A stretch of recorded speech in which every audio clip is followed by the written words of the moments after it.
పరమతాన్ని తొక్కేయాలని ఎక్కడ అనలేదే, పరమతాన్ని పాటించకూడదని అనలేదే. అవును, పవన్ కళ్యాణ్ గారు చేసిన స్టేట్మెంట్స్ మొన్న ఖచ్చితంగా మనం అబ్జర్వ్ చేస్తే ఎందుకు ఇంత మత మార్పులు జరుగుతున్నాయి, తప్పే ఉంది దాంట్లో. ఉన్న ఒక లాజిస్టిక్ క్వశ్చన్ని రేస్ చేసిన విషయం. ఈ రోజు కూర్చొని పవన్ కళ్యాణ్ లాంటి వ్యక్తిని రోడ్డు పైన తీసుకొచ్చి నరికేయాలన్న వర్డ్స్ పెట్టారంటే ఎక్కడికి వెళ్తుంది? అంటే easy in a safe zone, ఆయనకి భద్రత పెంచాలి ఏమో.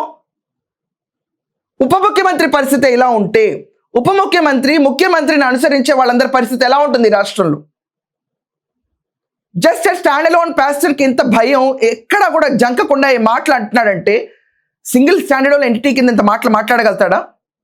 ఖచ్చితంగా అతనికి ఒక బ్యాకింగ్ సపోర్ట్ ఉండాలి. ఆ బ్యాకింగ్ సపోర్ట్ ఎవరు హిందుత్వమైన దాడి, at the same time Pawan Kalyan గారిని కూర్చుని నరికేయాలన్న మాటలు అనిపిస్తున్నాడు.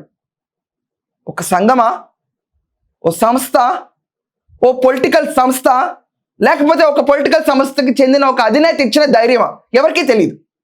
నేను ఎవరి పేరు తీసుకోవట్లేదు ఇక్కడ.